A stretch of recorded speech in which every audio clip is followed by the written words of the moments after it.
Introduction दे दूं अपना कि मैं एमपी जबलपुर को बिलोंग करता हूं और बाय क्वालिफिकेशन मैंने मास्टर्स किया है बायोटेक्नोलॉजी में।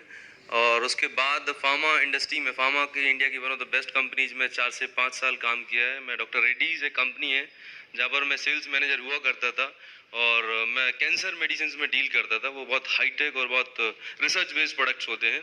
शुरू से ही हेल्थ एंड वेलनेस में इंटरेस्ट रहा, तो उसके बाद वेलनेस में काम करने का मौका भी मिला, तो बहुत कुछ सीखा समझा। तो प्रेजेंटेशन स्टार्ट करने से पहले मैं कुछ इंटरेक्शन करूंगा आप लोगों से। जनरली हम लोग जब किसी नए व्यक्ति के पास जाते हैं, देखिए दो इंडस्ट्री है आज की डेट में, अगर एक है वेलनेस इंडस्ट्री और एक है सिकनेस इंडस्ट्री। अगर मैं सिकनेस की बात करूं तो 100 लोगों में से लगभग 5 से 10% लोग बीमार हैं जिनको दवाइयों की जरूरत पड़ रही है, हॉस्पिटलाइजेशन की जरूरत पड़ रही है, डॉक्टर्स की जरूरत पड़ रही है। वो सिकनेस इंडस्ट्री है। तो मात्र 5 से 10% पॉपुलेशन के लिए करोड़ों अरबों रुपए की फार्मा मेडिकल इंडस्ट्री, डॉक्टर्स के इतने बड़े बड़े क्लिनिक्स हैं। Now what about 90%? जो 90% लोग हैं जो दिखने में हमारे आपके जैसे लग रहे हैं और जो अपने आप को सो कॉल्ड हेल्दी बोलते हैं कि नहीं, किसी से पूछो कैसे हो, मैं तो बहुत बढ़िया हूँ। सब लोग अपने आप को बढ़िया बोलते हैं। लेकिन दोस्तों, एक बात आपको जान के हैरानी होगी कि आज की डेट में जितनी भी डिजीजेज हो रही हैं, चाहे वो लाइफस्टाइल डिजीज जिन्हें हम बोलते हैं, वो हमारे खान पान रहन सहन की वजह से होती हैं। एक दौर था आज से 20 से 30 साल पहले जब इन्फेक्शियस डिसीज होती थी, किसी मच्छर के काटने से, किसी इन्फेक्शन के वजह से होती थी। जैसे पोलियो हो गया, मॉस्किटो ने काट लिया तो मलेरिया हो गया। तो ये जो बीमारियां होती थी, इन बीमारियों के लिए कोई एक पर्टिकुलर कॉज होता था। मलेरिया मच्छर के काटने से होता है, उसके लिए एक टैबलेट दे दी, ठीक हो गई। लेकिन आज की जो बीमारियां हैं वो लाइफस्टाइल बीमारियां हैं। लाइफस्टाइल मतलब हमारी खान पान रहन सहन में गड़बड़ी की वजह से जो बीमारियां हो रही हैं, एनवायरमेंट पोल्यूशन की वजह से जो बीमारियां हो रही हैं, वो बीमारियां हैं। और सभी का स्वागत है। रेडी दोस्तों, बात करते हैं ह्यूमन बॉडी की। तो ये एक इतना बड़ा हमारा एक ह्यूमन बॉडी है, पूरा मानव शरीर है। ये बनता किस चीज से है? जैसे इतना बड़ा जो हॉल है, ये बना है बहुत सारी ईंटों से मिलकर, यस और नो? तो उसी प्रकार हमारा जो ह्यूमन बॉडी है वो बनता है सेल से मिलकर। हमारे बॉडी की सबसे छोटी स्मॉलेस्ट स्ट्रक्चरल और फंक्शनल जो यूनिट है वो सेल है। ये ऐसी कई अरबों खरबों कोशिकाएं होती हैं, 63 ट्रिलियन से भी ज्यादा हमारे बॉडी में सेल्स होती हैं। जब ये सेल्स आपस में मिलती हैं तो बनाती हैं टिश्यूज, और जब ये टिश्यूज आपस में मिलते हैं तो बनाते हैं ऑर्गन। जब बहुत सारे ऑर्गन आपस में मिलते हैं तो बनाते हैं सिस्टम, और जब ये सिस्टम आपस में कोऑर्डिनेट करते हैं तब एक पूरा ह्यूमन बॉडी बनता है। तो बात करते हैं कि हम आज क्यों बीमार पड़ रहे हैं, हमें क्यों तकलीफें हो रही हैं। कोई भी बीमारी, diabetes, BP, cancer, whatever it is, ये अचानक से नहीं होती कि रात को आपने 2 रसगुल्ले ज्यादा खा लिए आज की डिनर पार्टी में और सुबह आपको डायबिटीज हो गया। सॉरी, ऐसा नहीं होता। इन बीमारी को डेवलप होने में कम से कम 5-10 साल लगते हैं। बट इट्स वेरी अनफॉर्चुनेट कि जब ये बीमारी, ये कोई डिसीज आपके बॉडी में डेवलप हो रही होती है तब आपको इसका पता ही नहीं रहता। और इंडिया में तो बात ये होती है कि भाई देखा जाएगा, अभी तो मैं बढ़िया हूँ, कोई दिक्कत वाली बात ही नहीं है, जब होगा तब देख लेंगे। मतलब बहुत कैजुअल एटीट्यूड से लेते हैं हम। साल में ऐसे कितने लोग हैं जो 30 के बाद हर साल अपना लिपिड प्रोफाइल कराते हैं, ब्लड शुगर कराते हैं रेगुलर? बहुत कम लोग। अगर हम ये रेगुलर कराते रहेंगे तो हमें पता रहेगा कि मेरी बॉडी में कुछ चेंजेस होने वाले हैं। बॉर्डर लाइन पर होंगे तो आप अपने लाइफस्टाइल को चेंज करके, अपने खान पान को इंप्रूव करके अपने आप को बेटर कर सकते हैं। तो आज जो डिजीज हो रही है, जो बीमारियां हो रही हैं, वो अगर हम बात करें रूट कॉज, सेल्यूलर लेवल पर हो रही हैं। अगर हम खाने में जो हम खा रहे हैं वो उसे प्रॉपर न्यूट्रिशन नहीं मिल पा रहा, न्यूट्रिशन अल्टीमेट जाता है सेल पर, ठीक है। जो हम फूड खा रहे हैं उसमें इतना पोल्यूशन हो गया है, इंसेक्टिसाइड, पेस्टिसाइड, इंजेक्शन, सब कुछ तो आ रहा है। ये सारे के सारे केमिकल्स कहाँ जा रहे हैं? ये सारे के सारे हमारी सेल के ऊपर डिपॉजिट होते जा रहे हैं। अब जब सेल के ऊपर डिपॉजिट हो जाएंगे तो सेल को प्रॉपर न्यूट्रिशन नहीं मिलेगा, सेल से प्रॉपर एक्सक्रीशन नहीं होगा, सेल को प्रॉपर ग्लूकोज नहीं मिलेगा, तो सेलुलर लेवल पर उसकी फंक्शनिंग धीरे धीरे करके कम होने लगेगी। और जब सेल की फंक्शनिंग कम होगी तो फिर टिश्यूज की, ऑर्गन्स की, फिर हमारी ओवरऑल बॉडी की। वही किसी से हालचाल पूछो, कैसे? बस कुछ नहीं, थोड़ा ठीक ठाक है, कमर में दर्द रहता है, थोड़ा सा जुकाम है, थोड़ा सा बुखार। क्यों? क्योंकि सेलुलर लेवल पर थोड़ी थोड़ी वीकनेस आने लगती है बिकॉज ऑफ इम्प्रॉपर लाइफस्टाइल। तो अब अच्छा शरीर कैसे रखें, बहुत बढ़िया फिट अपने आप को कैसे मेंटेन रखें? तो अच्छा स्वास्थ्य यदि रखना है तो जिस प्रकार से हम बोलते हैं वेल्थ को अर्न कर सकते हैं, धन को हम अर्जित करते हैं कि नहीं, उसी प्रकार हम हेल्थ को भी अर्न कर सकते हैं। या जैसे ई बताया, E means exercise, A means attitude, positive attitude, R means rest and N for nutrition. तो उस प्रकार आप हेल्थ को भी अर्न कर सकते हैं। सबको पता है कि रोज एक्सरसाइज करना चाहिए, पर how many of us do? 30 minute की रोज एक्सरसाइज करना चाहिए, पहले चलो हो गया। पॉजिटिव एटीट्यूड रखना बहुत जरूरी है, 6 से 8 घंटे की नींद लेना भी जरूरी है। 3 चीजें हमारे हाथ में है, यस और नो? लेकिन ये चौथी और सबसे इंपॉर्टेंट चीज है, N for nutrition, balance diet, ये आपके हाथ में है क्या?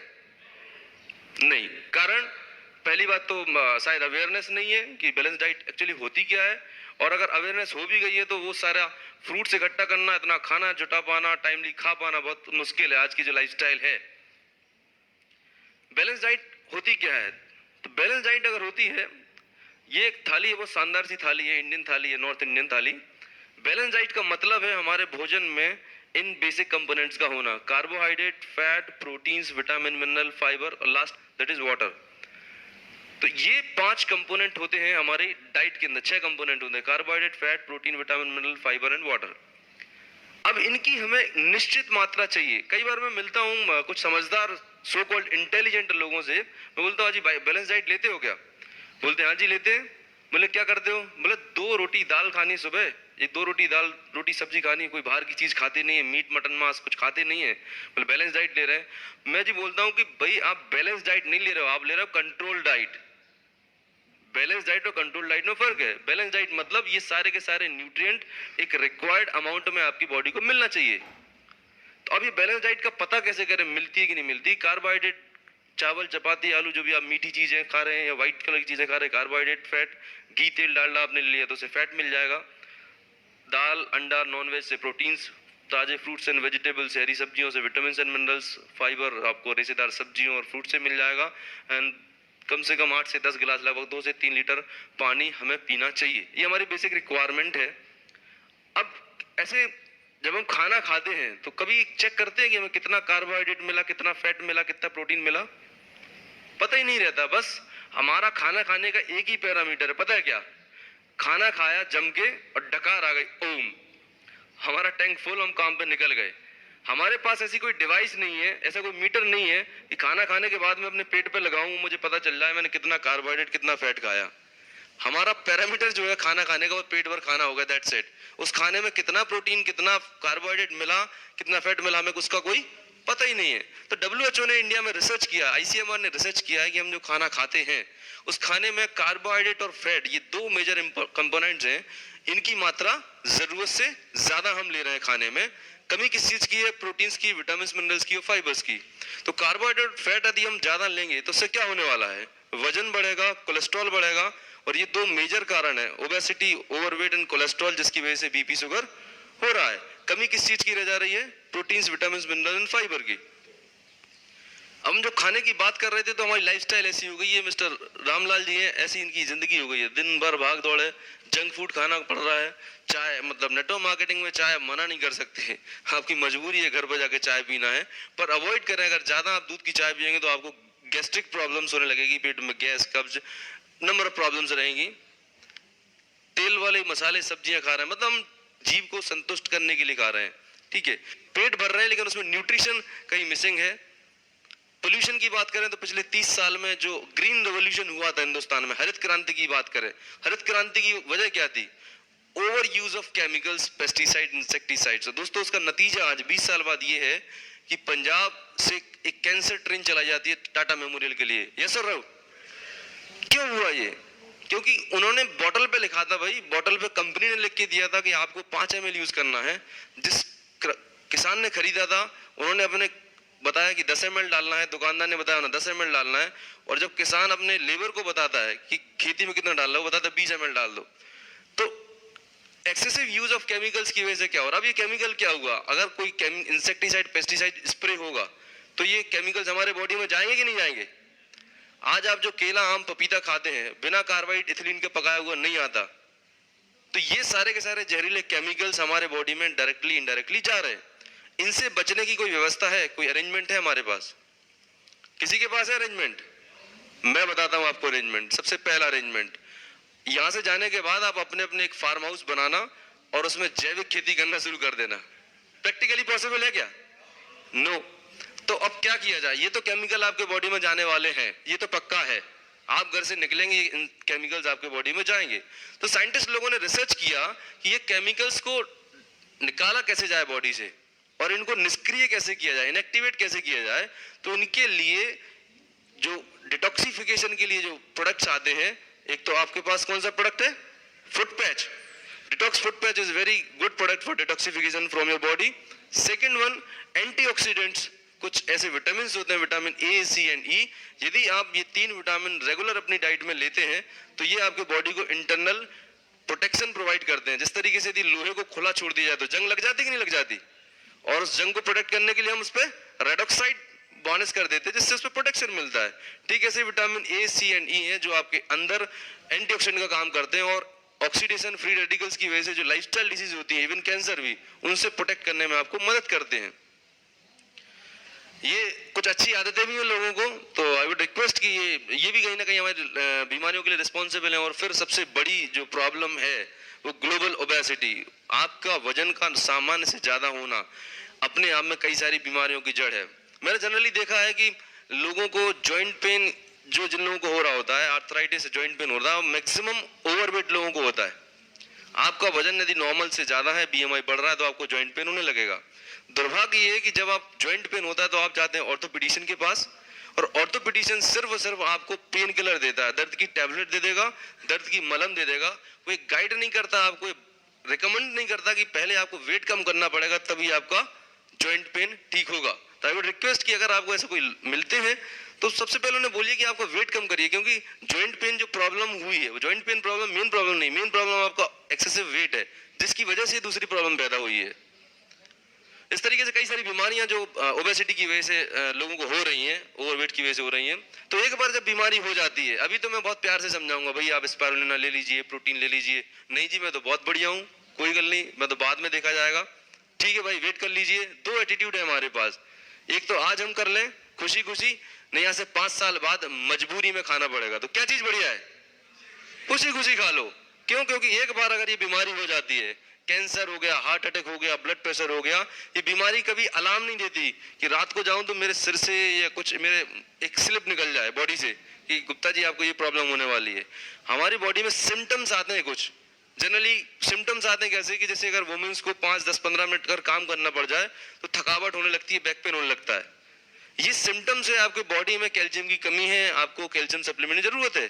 पर हम तब तक उसे इग्नोर, अरे कुछ नहीं, ज्यादा काम हो गया होगा इस वजह से थकावट है, पर ऐसा नहीं है। आपकी body directly indirectly symptoms show करती है। हेयर फॉल होने लगा भाई, हेयर फॉल होने का मैक्सिमम 90% से ज्यादा कारण है आपकी बॉडी में प्रोटीन डेफिशिएंसी, मैक्सिमम टाइम्स। और उसके लिए आप ऊपर से तेल लगाते रहो, कुछ नहीं होने वाला। तो अब जब ये बीमारी हो जाएगी तो इस बीमारी के ट्रीटमेंट में कुछ ऐसा होता है कि भाई किसी को कैंसर हो गया, दवाई की दुकान में भैया कैंसर की टैबलेट दे देना जरा, ऐसा होता है क्या? लोगों के घर बिक जाते हैं, लोगों को पता नहीं क्या क्या हो जाता है, फिर भी इतना कॉस्टली ट्रीटमेंट होता है कि आपकी जिंदगी की जितनी भी कमाई करी थी वो सब खत्म हो जाती है। तो जब आप 2000, 5000, 10,000 रुपए पर डे खर्च कर सकते हैं, आज हम क्या बात कर रहे हैं कि आज 10 से 15 रुपए, 20 रुपए, ये 3 रुपए का एक स्पारुलिना खा लो आप। अगर ज्यादा अफोर्ड नहीं कर सकते तो एटलीस्ट आप अपनी बॉडी को, अपने आप को बहुत लंबे समय तक हेल्दी बना के रख सकते हैं। तो फिर सोल्यूशन आज ही क्यों, हमें बचाव करना है। We are working on wellness part, prevention is always better than cure. तो अगर हमें अपने आप को बचाना है, अपने आप को फिट रखना है, और जितनी भी मैं सप्लीमेंट्स की बात करूंगा तो 90% लोगों के लिए है। हम बीमारों की इंडस्ट्री में काम नहीं कर रहे कि हम हॉस्पिटल में ओपीडी में बैठ जाए, भैया आप स्पारुलिना ले लीजिए, ले लीजिए। हमें हेल्दी लोगों को बीमार होने से बचाना है, ठीक है? तो सोल्यूशन वही है कि हम एक्सरसाइज करें, पॉजिटिव एटीट्यूड रखें, 6 से 8 घंटे की साउंड स्लीप लें और बैलेंस डाइट लें। तो बैलेंस डाइट में जो मैं बात कर रहा था, हम कार्बोहाइड्रेट और फैट, ये दो चीजें तो बाय डिफॉल्ट हमारे खाने में ज्यादा होती हैं। जो इंडियन फूड है, कार्बोहाइड्रेट और फैट ना चाहते हुए भी हमारे भोजन में ज्यादा रहता है, तो इसकी हमें कटौती करनी, कट शॉर्ट करना है, ठीक है? इंप्रूवमेंट कहाँ करना है? इंप्रूवमेंट करना है प्रोटीन्स में, विटामिन मिनरल में, फाइबर में, पानी में। 4 एरियाज है जहां हमें भोजन में इंप्रूवमेंट करने की जरूरत है। तो मैं बात कर रहा हूं प्रोटीन्स की, सप्लीमेंट्स में। प्रोटीन क्या है? प्रोटीन हमारे बॉडी का बिल्डिंग ब्लॉक है। जैसे दो सीमेंट के बीच में, दो ईंटों के बीच में जो सीमेंटिंग का वर्क होता है ना, मजबूती देना, ऐसे ही हमारे बॉडी में प्रोटीन का काम है। यदि हड्डियां पानी निकाल दे तो जो भी फ्लैश बचा हुआ है मेरी बॉडी में, दैट इज प्रोटीन। प्रोटीन हमारे बॉडी के लिए बहुत वाइटल और बहुत इंपॉर्टेंट न्यूट्रिएंट है, लेकिन सबसे बड़ा दुर्भाग्य ये है कि बहुत सारे लोग इस पर फोकस नहीं करते रूटीन डाइट में कि हम कितना प्रोटीन ले रहे हैं और कितना इंपॉर्टेंट है। जनरली एक रिकमेंडेशन है WHO की कि एक नॉर्मल हेल्दी इंडिविजुअल को कितना प्रोटीन लेना चाहिए। तो एक नॉर्मल हेल्दी इंडिविजुअल को 18 ईयर एंड अबव को 1 ग्राम प्रोटीन पर 1 kg बॉडी वेट लेना चाहिए। अगर कोई बच्चा है, बच्चे को 1 किलो वजन पर 1.5 ग्राम 1.5 ग्राम प्रोटीन लेना चाहिए। अगर कोई प्रेग्नेंट और लैक्टेटिंग वुमेन है तो उसे 1 kg बॉडी वेट पर 1.75 ग्राम प्रोटीन की जरूरत होती है। मतलब एज के हिसाब से, आपके बॉडी की रिक्वायरमेंट के हिसाब से आपकी प्रोटीन की अलग अलग जरूरतें रहती हैं।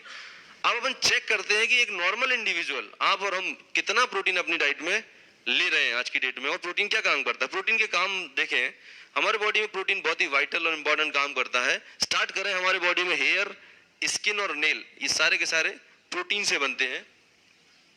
हमारे बॉडी की जो मसल्स है वो प्रोटीन से बनती हैं। हमारे बॉडी में जो हीमोग्लोबिन है वो प्रोटीन से बनता है। आपके बॉडी में जो भी डाइजेस्टिव जूस है, रस है, वो प्रोटीन से बनते हैं। Even thyroid hormone, insulin hormone, कई सारे हार्मोन्स के लिए भी प्रोटीन बहुत जरूरी है। प्रोटीन होगा तो ये हार्मोन बनेंगे, और अगर आपकी बॉडी में प्रोटीन नहीं है तो ये हार्मोन नहीं बनने वाले। और यही एक कारण है कि मैक्सिमम वुमेन्स में हाइपोथायराइड मतलब होता है कि आपका वजन ऑटोमेटिक बढ़ने लगता है, बेवजह बढ़ने लगता है, और उसके लिए थायराइड हार्मोन की टेबलेट दी जाती है। थायराइड हार्मोन क्यों नहीं बनना। ये एक स्लाइड बहुत इंपॉर्टेंट है। इस स्लाइड को जब मैं एक्सप्लेन करता हूं तो 5 मिनट का टाइम लेता हूं जब मैं अपने प्रोस्पेक्ट को शेयर कर रहा हूं। तो कारण क्या है कि इस स्लाइड को समझने के बाद वो जिंदगी में कभी प्रोटीन का इंपॉर्टेंस तो नहीं भूलने वाला। इसमें क्लियर कट बताया है कि हमारी इम्यूनिटी के लिए प्रोटीन बहुत इंपॉर्टेंट है। आपकी बॉडी का जो इम्यून सिस्टम है उसके लिए प्रोटीन बहुत इंपॉर्टेंट है। आपकी जो रिपेयरिंग है, अगर मुझे कुछ घाव हो गया है, कुछ टूट फुट हो रही है, डैमेज हो रहा है, उसके रिपेयरिंग के लिए प्रोटीन बहुत जरूरी है।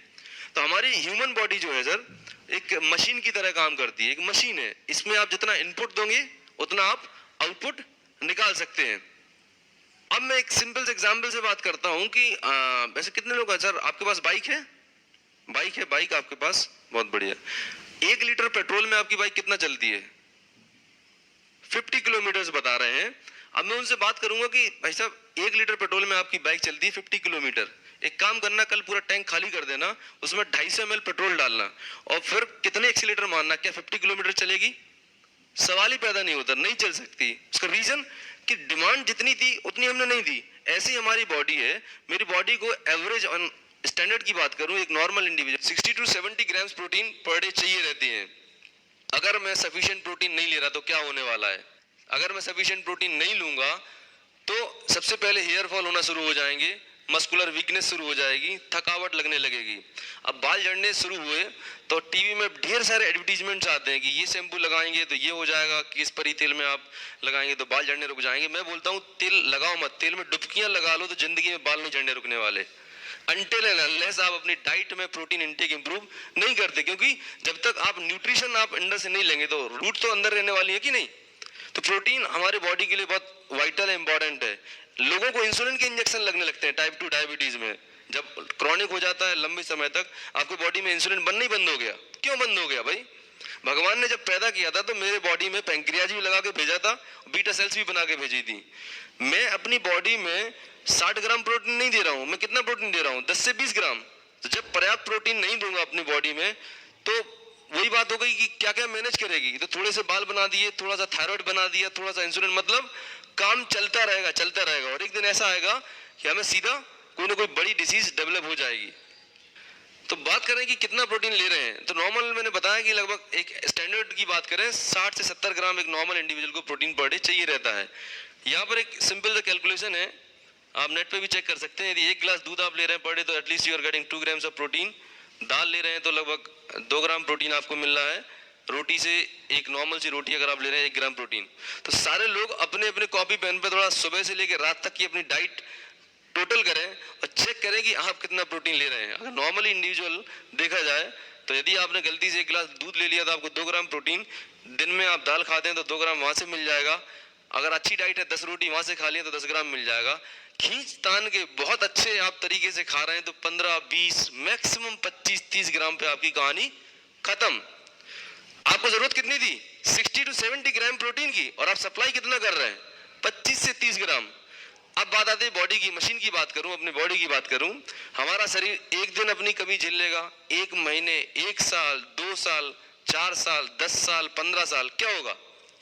ये धीरे धीरे जब न्यूट्रिशनल गैप एक लंबा बढ़ता जाता है तो ये धीरे धीरे सिम्टम्स के रूप में, डिजीज के रूप में आ जाता है। और जब हम किसी डॉक्टर के पास जाते हैं तो कोई मेडिकल टेस्ट नहीं इनिशियल लेवल पर, अच्छा बाल झड़ रहे हैं तो जाओ अपना ब्लड में प्रोटीन टेस्ट कराओ, कराता है कोई? क्या नहीं कराता। लेकिन मैं आपको इतना बोल सकता हूं, यदि आप प्रोटीन सप्लीमेंटेशन, प्रोटीन इनटेक अपनी डाइट में इंप्रूव कर दें, आपके हेयर फॉल, मस्कुलर वीकनेस, ना जाने क्या क्या चीजों में इंप्रूवमेंट ऑटोमेटिक आ जाएगा।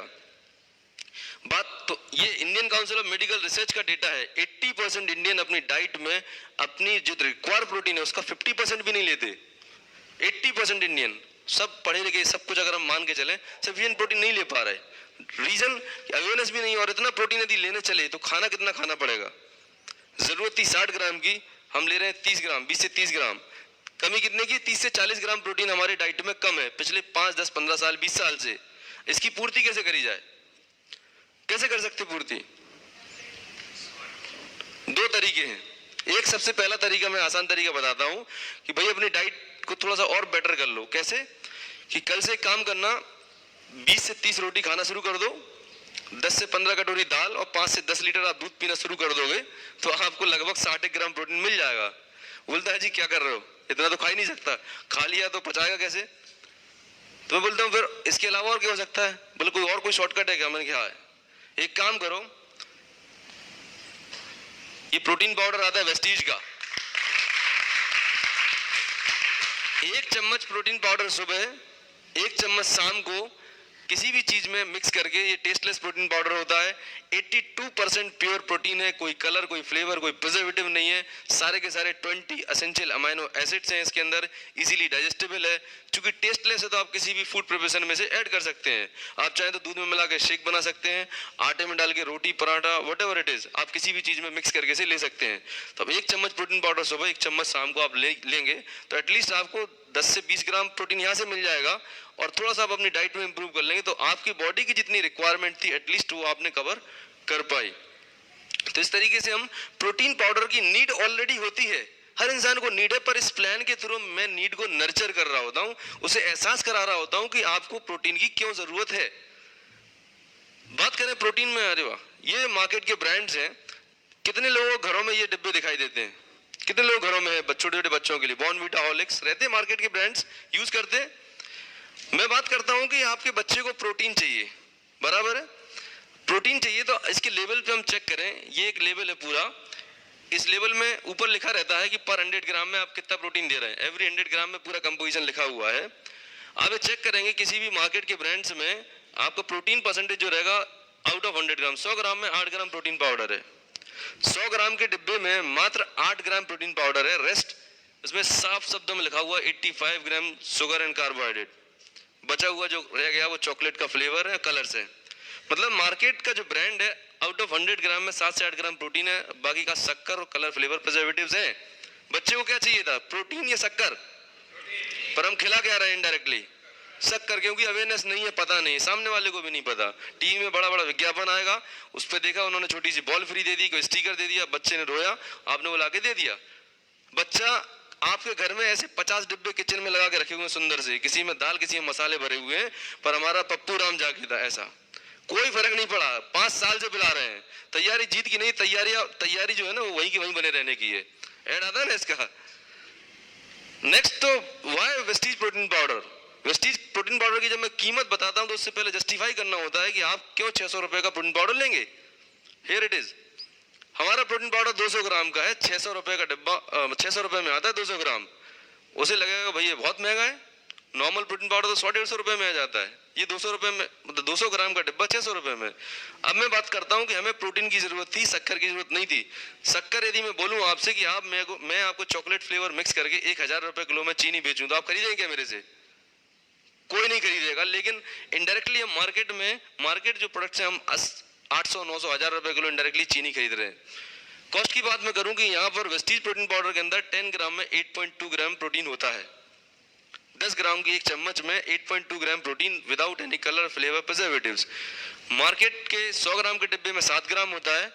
मार्केट के डिब्बे की कीमत लगभग 100 रुपए है और वेस्टीज प्रोटीन पाउडर के 10 ग्राम प्रोटीन पाउडर की कीमत 30 रुपए है। तो अब यहाँ पर मैं पूछूंगा कि कौन सा महंगा है, कौन सा सस्ता है और कौन सा बच्चे को खिलाना चाहिए?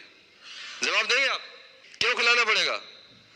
क्योंकि हमें बच्चे को प्रोटीन देना है और कॉस्ट वाइज मैंने कंपैरिजन करके बता दिया। इसके बाद उसे एक्सप्लेन करने की जरूरत नहीं पड़ने वाली कि कौन सा प्रोटीन बेटर है। नेक्स्ट, विटामिन और मिनरल्स की बात करूं तो विटामिन और मिनरल्स हमारे बॉडी को पर डे 13 विटामिन और एटलीस्ट 13 मिनरल्स की आवश्यकता पड़ती है। विटामिन और मिनरल्स हमें मिलते हैं फ्रेश फ्रूट्स एंड वेजिटेबल से। डॉक्टर्स का मानना है कि यदि हमें 13 विटामिन 13 मिनरल अगर पर डे चाहिए तो 8 से 9 सर्विंग्स, 8 से 9 प्लेट हमें अलग अलग कलर के फ्रूट्स और वेजिटेबल खाने पड़ेंगे। तो यहाँ पे ऐसे कितने लोग हैं जो पर डे 1 से 2 प्लेट भी फ्रूट्स खाते हैं? वेरी रेयर, इवन मैं भी नहीं खाता। तो घबराने वाली कोई बात नहीं है। हमें इतना सारा फ्रूट्स और वेजिटेबल अगर लेने जाएंगे मार्केट में तो 500 से 1000 रुपए खर्च होंगे। तो आदमी की इतनी इनकम नहीं है जितना वो फ्रूट्स और वेजिटेबल खाएगा, है कि नहीं?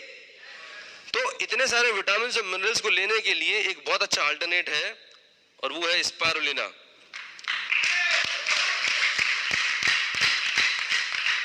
स्पारुलिना एक ब्लू ग्रीन एल्गी है और GHFA कोशर द्वारा सर्टिफाइड वर्ल्ड का सुपर फूड है। इसके अंदर क्या फीचर्स एंड बेनिफिट्स होते हैं मैंने बताया हुआ है। न्यूट्रिशन में अगर मैं कंपैरिजन करूं तो आप एक तरफ 1000 किलो 1 क्विंटल अगर आप अलग अलग तरह की सब्जियां और फल रख दें और एक तरफ ओनली 1 kg कंसंट्रेटेड स्पारुलिना पाउडर रख दें तो it is that much equivalent. इसके अंदर इतना न्यूट्रिशन होता है। It is highly concentrated fruit. Protein के मामले में देखें तो सोयाबीन से 2 गुना अधिक है, गाय के दूध से 14 गुना अधिक है। बात करें विटामिन और मिनरल्स की तो अपने आप में complete 13 vitamin 13 minerals. Vitamin B12 जो आपके बॉडी में एनर्जी प्रोड्यूस करता है उसका सर्वोत्तम स्रोत माना जाता है। आयरन फॉलिक की बात करें तो पालक से 5 से 8 गुना अधिक इसमें आयरन होता है। और आपकी आंखों की रोशनी के लिए जो बीटा कैरोटीन चाहिए गाजर से 25 गुना अधिक बीटा कैरोटीन होता है। अपने आप में कंप्लीट फूड। कीमत की बात मैं करूं तो मात्र 3 रुपए में एक कैप्सूल। चाय की जो एक छोटी सी प्याली होती है वो 10 रुपए की आती होगी, उससे सस्ता ये न्यूट्रिशनल सप्लीमेंट है स्पारुलिना। तो लेना चाहिए कि नहीं? कितने लोग लेते हैं आज? ग्रेट। तो ये एक तरीका है, मैं विटामिन और मिनरल्स की मैंने नीड क्रिएट करी, then I position the product. Spirulina लेने से क्या बेनिफिट्स होने वाले हैं? 5 कारण मैंने फटाफट बताऊंगा कि हमें क्यों लेना चाहिए।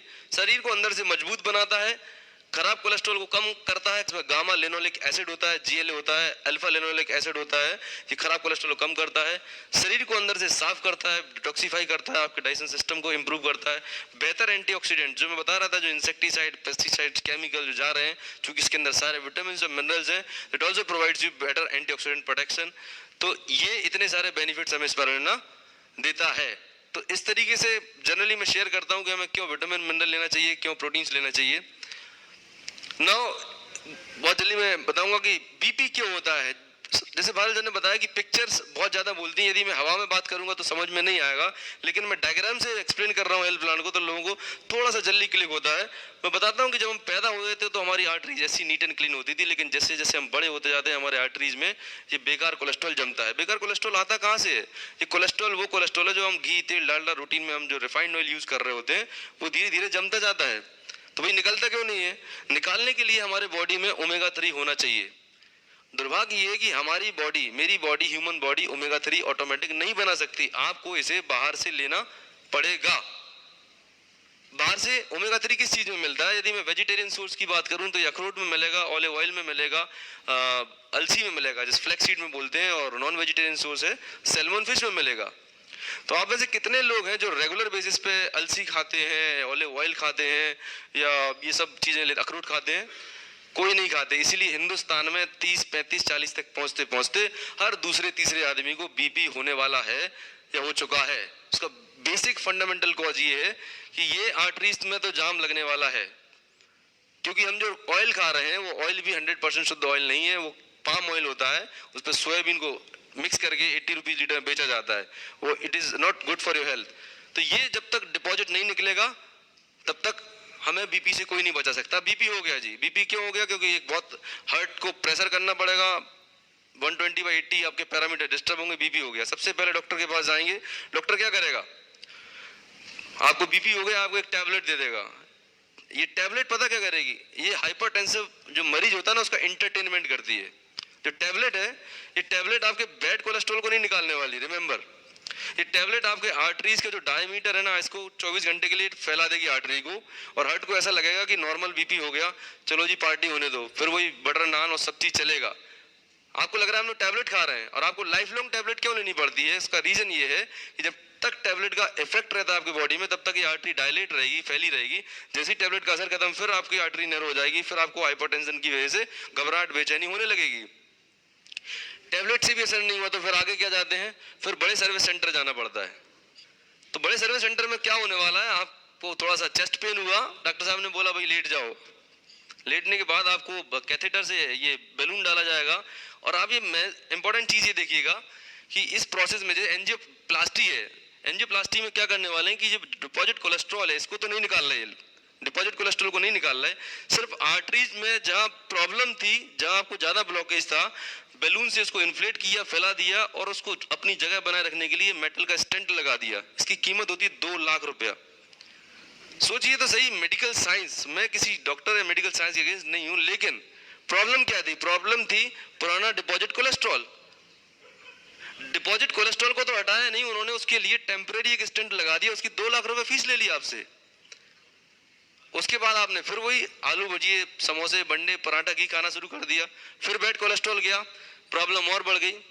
अगली बार जब अटैक आया, डॉक्टर साहब ने बोला कि 80 से 90% भाई साहब आपकी आर्टरी बंद हो चुकी है, तो अब क्या करें? दिल्ली जयपुर बाईपास रोड बना दो।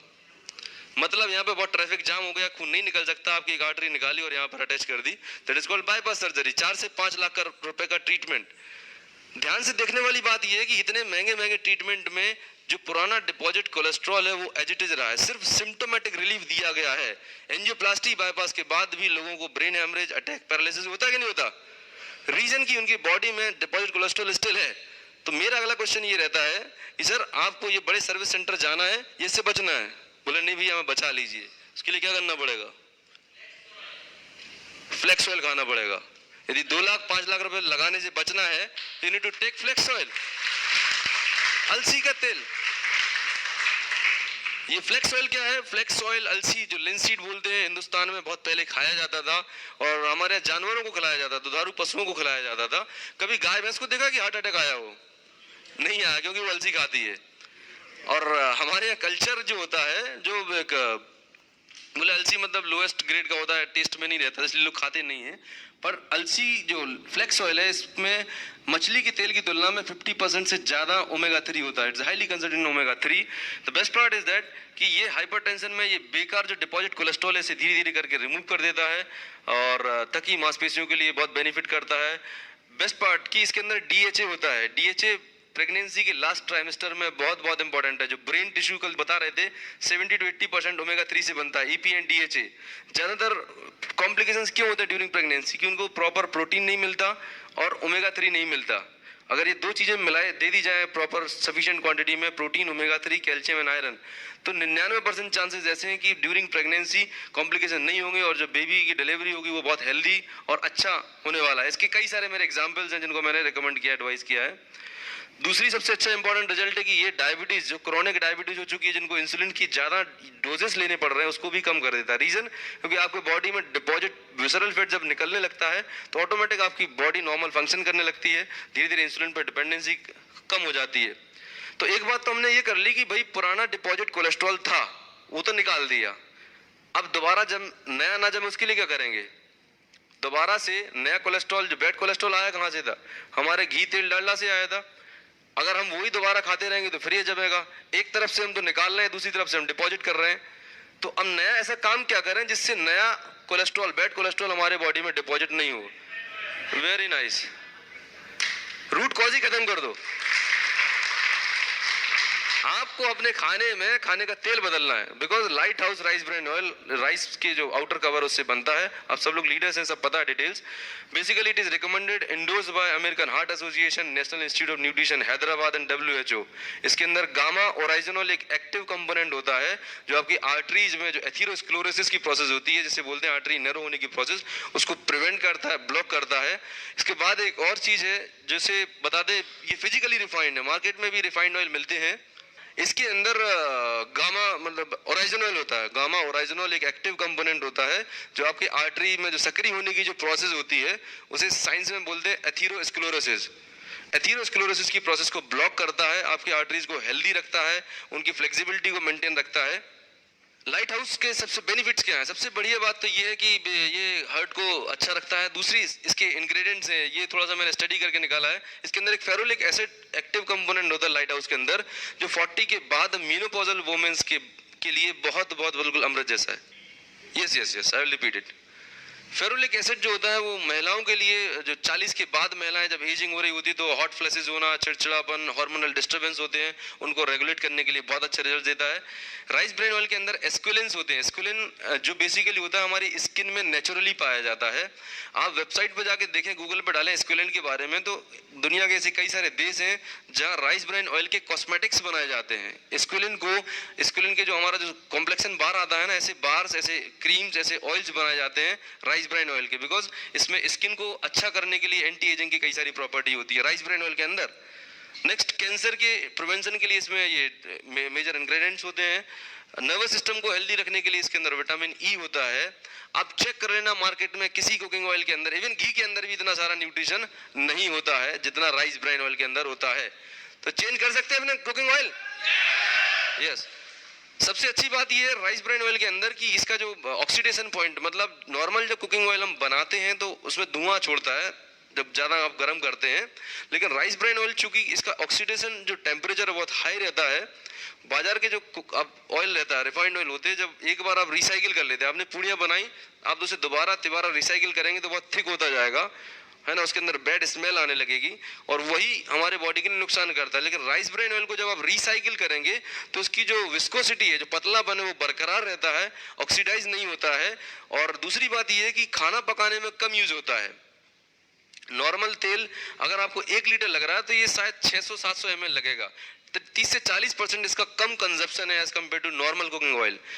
लोग फिर भी बोलते हैं कि 2 लीटर की आपकी जो बॉटल है 400 रुपए लीटर की है।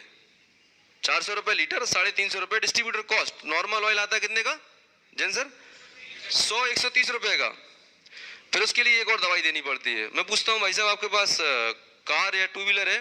बोलता हाँ जी है। तो आप ये बताओ कि कार या 2 व्हीलर का में इंजन ऑयल डलवाते हैं कभी सर्विसिंग के लिए? बोले डलवाते हैं। इंजन ऑयल किसी भी कार का, बाइक का रखें 300 से 500 रुपए लीटर आता है। मैं बोलता हूँ 50,000 से 5 लाख की गाड़ी में आपके इंजन को मेंटेन करने के लिए 300 से 400 रुपए 500 रुपए लीटर वाला इंजन ऑयल डलवा सकते हैं। तो ये इतने बड़े मानव शरीर की क्या कीमत है? इसमें कोई सा भी तेल डाल लोगे आप। इसके लिए आपको एक फ्रेश अच्छा कुकिंग ऑयल मीडियम यूज करना चाहिए। तो ये था हाइपरटेंशन के बारे में। आपने 2 प्रोडक्ट प्लेस कर दिए, एक flax oil, second one is light house rice bran oil. Now for diabetes. Diabetes क्यों हो रही है आज की डेट में लोगों को? डायबिटीज का जो रूट कॉज है, जो बेसिक फंडामेंटल कॉज है, वो कहीं ना कहीं ओपेसिटी है, मोटापा है। मोटापा से क्यों होता है डायबिटीज? तो जो हमारे बॉडी में विसरल फैट होता है, विसरल फैट मतलब वो फैट जो हमारे ट्रंक एरिया में डिपॉजिट फैट होता है, ये विसरल फैट क्या करता है? नॉर्मल आदमी के अंदर शुगर लेवल कैसे मेंटेन होता है, डायबिटीज में कैसे मेंटेन होता है, थोड़ा सा मैं ब्रीफ करता हूँ। नॉर्मल कंडीशन में क्या होता है कि हमारे बॉडी में जैसे मैंने खाना खाया, खाना डाइजेशन होगा, डाइजेशन के बाद मेरे खाने से ग्लूकोज मेरे ब्लड में ट्रांसपोर्ट होगा। जैसे ही ग्लूकोज का लेवल बढ़ना शुरू होगा तो मेरे बॉडी में इंसुलिन हार्मोन होता है। इंसुलिन हार्मोन का काम क्या है? ग्लूकोज के लेवल को मेंटेन करना। इंसुलिन कैसे मेंटेन करता है? तो इंसुलिन क्या करता है कि ग्लूकोज बेसिकली क्या है? ग्लूकोज मेरी बॉडी के लिए एक सोर्स ऑफ एनर्जी है। ग्लूकोज मेरे बॉडी के लिए एनर्जी है। जब तक ग्लूकोज का दहन नहीं होगा, बर्न नहीं होगा, तब तक मुझे एनर्जी नहीं मिल सकती। फॉर एग्जाम्पल, यदि मैं जॉगिंग कर रहा हूँ तो मुझे यहाँ की पैर की मसल्स के लिए ज़्यादा ग्लूकोज चाहिए। यदि मैं यहाँ पे बात कर रहा हूँ तो वोकल कॉर्ड्स में जो मेरे यहाँ पर एनर्जी चाहिए वो ग्लूकोज चाहिए। तो इंसुलिन क्या करेगा? इंसुलिन उस ग्लूकोज को पकड़ के जहाँ पर उसकी ज़रूरत है वहाँ पर ट्रांसपोर्ट कर देता है। एक ट्रांसपोर्टर का काम करता है इंसुलिन नॉर्मल कंडीशन में। लेकिन डायबिटीज़ के पेशेंट्स में क्या हो जाता है? डायबिटीज़ में जनरली जब ग्लूकोज के लेवल क्यों बढ़ जाते हैं, उसका मेन कारण जो है वो हमारे बॉडी में जो विसरल फैट होता है। विसरल फैट, ये ग्लूकोज, ये हमारी ये सेल है इतनी बड़ी, सेल के ऊपर ये गेट्स रहते हैं, ये गेट खुलता है, ग्लूकोज अंदर जाता है, जल जाता है, हमारी बॉडी को एनर्जी मिल गई नॉर्मल कंडीशन में। लेकिन टाइप 2 डायबिटीज में क्या होता है, ये जो गेट्स है ना, इनके ऊपर फैट जम जाता है, विसरल फैट, और इन गेट को ब्लॉक कर देता है। अब जब गेट ब्लॉक हो जाएंगे तो इंसुलिन ग्लूकोज को अंदर भेज सकता है क्या? नहीं भेज सकता। इंसुलिन का काम तो कर रहा है बेचारा, लेकिन ग्लूकोज जब तक सेल के अंदर नहीं आएगा तब तक उसका ऑक्सीडेशन नहीं होगा, जलेगा नहीं तो एनर्जी नहीं मिलेगी। तो फंडामेंटल चीज टाइप 2 डायबिटीज में ये है कि जो रिसेप्टर पे है इस पे एक विसरल फैट जमा हो जाता है, जिसकी वजह से ग्लूकोज अंदर नहीं जा पाता। तो इसके लिए भी ओमेगा 3 जो एक बहुत इंपॉर्टेंट फ्लेक्स ऑयल है, फ्लेक्स ऑयल क्या करने वाला है, आपके बेकार फैट को खत्म कर देगा। तो जब ये जो गेट जो ब्लॉकेज हो गए ये खुल जाएंगे तो आपका ग्लूकोज है प्रॉपर तरीके से एंटर कर पाएगा। नॉर्मल ब्लड शुगर लेवल्स ये रहते हैं, सबको पता है। वेस्टीज में जो डायबिटीज के लिए सप्लीमेंट्स हैं, वो स्टीविया एक बहुत ही अच्छा शुगर फ्री अल्टरनेट है। ये नेचुरल एक पौधा होता है स्टीविया, जो आपको एज ए अल्टरनेट स्वीटनर के रूप में यूज़ कर सकते हैं। अच्छी बात यह है कि इसमें कैलोरी बिल्कुल भी नहीं होती, ना के बराबर कैलोरी होती है। दूसरा है नीम, ये एजाडिरेक्टा इंडिका होता है, इसका ऑयल होता है। नीम के कई सारे यूसेस हैं, डायबिटीज़ में भी बहुत अच्छे यूसेस बताए गए हैं, पर इसका रिकमेंडेशन ये बोलता है कि इसे एम्प्टी स्टमक लेना चाहिए, और बहुत लंबे समय तक नहीं, 1 से 2 महीने लें, फिर ब्रेक करें, फिर आप लें। लॉन्ग टर्म नीम का यूज़ नहीं करना चाहिए, ऐसी रिकमेंडेशंस हैं। और साथ में आप फ्लेक्स ऑयल और light house rice bran oil दे ही सकते हैं। तो इस प्लान को खत्म करते करते नॉर्मल इंडिविजुअल की मैं बात कर रहा हूँ, नॉर्मल इंडिविजुअल जिसको आज कोई बीमारी नहीं है, सबसे पहला प्रोटीन पाउडर हर किसी को चाहिए। आई वुड रिक्वेस्ट कि मैं चाहूंगा कि आधी किलो 1 किलो का वर्जन आना चाहिए, क्योंकि हमें 1 किलो बेचने की आदत है। सेकेंड वन इज स्पारुलिना, सबके लिए जरूरी है। फ्लेक्स ऑयल हर किसी के लिए जरूरी है। आपको बीपी है या नहीं है, भविष्य में बीपी से कोलेस्ट्रॉल से बचना है तो फ्लेक्स ऑयल आपके लिए बहुत जरूरी है। तो ये 3 से 4 बेसिक फंडामेंटल प्रोडक्ट एक नॉर्मल इंडिविजुअल के दिमाग में आप बता सकते हैं, वो एक्सेप्ट कर सकता है आपके प्रोडक्ट्स को। विद दिस ये लास्ट में एक सिंपल सा एक चार्ट है जो आपको नेट पे मिल सकता है, किस डिसीज में क्या सप्लीमेंट्स देने हैं। With that's my presentation is over. Thank you so much.